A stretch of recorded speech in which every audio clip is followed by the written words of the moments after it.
Bulletin का आगाज इस खबर के साथ कि शाम में असद खानदान का इक़्तिदार 50 साल बाद खत्म हो गया। शामी सदर बशार अल असद दमिश्क छोड़ गए। गैर मुल्की मीडिया का ये दावा सामने आया है।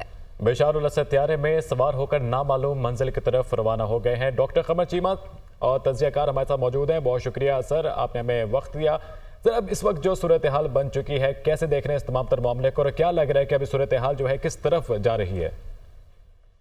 देखें जी, ये बड़ी एक सरप्राइज मूवमेंट है कि पिछले 11 दिनों के अंदर सारे का सारा पासा पलट गया है।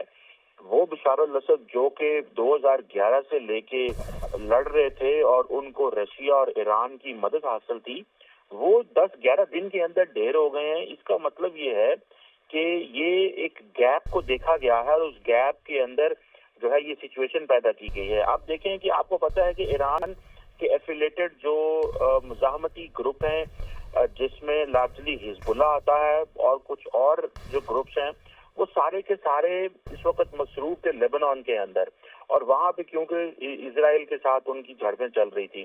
दूसरी तरफ रशिया आपको पता है 2022 से मसरूफ है अपनी यूक्रेन की जंग में।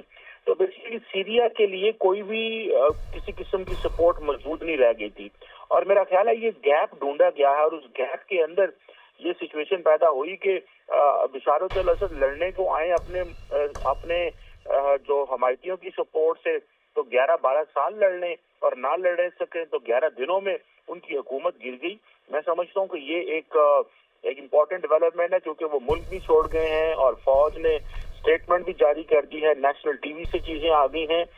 तो ये एक समझ लें कि आइंदा आने वाले दिनों के अंदर आप देख रहे हैं कि लेबनान के अंदर सिचुएशन खराब है, पैलेस्टाइन के अंदर सिचुएशन खराब है, उसके बाद सीरिया के अंदर आप देखें, इराक के अंदर, यमन के अंदर, पूरे का पूरा जो मिडल ईस्ट है वो एक दोबारा एक नई सिचुएशन ऐसी क्रिएट हो गई है।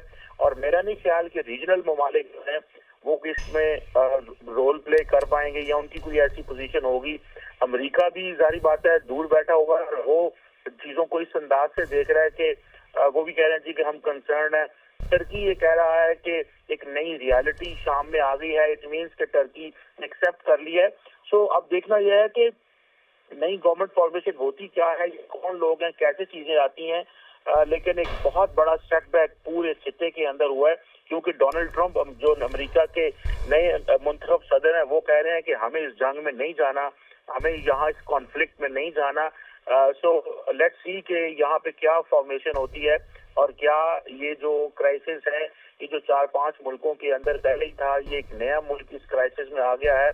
तो आइंदा आने वाले दिनों में क्या मिडल ईस्ट जो है इसी तरह ही जलता रहेगा, हालात खराब रहेंगे जब तक एक नई गवर्नमेंट एस्टैब्लिश नहीं होती।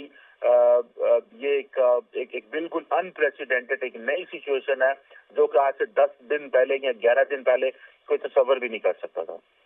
ठीक है डॉक्टर कमर चीमा साहब, बहुत शुक्रिया, आपने हमें वक्त दिया, आपने तज्जिया सुना और ये सूरत हाल है हमारे आपको हमने आगाह किया। शाम में असद ख़ानदान का इक़्तिदार 50 साल बाद ख़त्म हो चुका है और शामी सदर बशार अल असद दमिश्क छोड़कर फरार हो चुके हैं।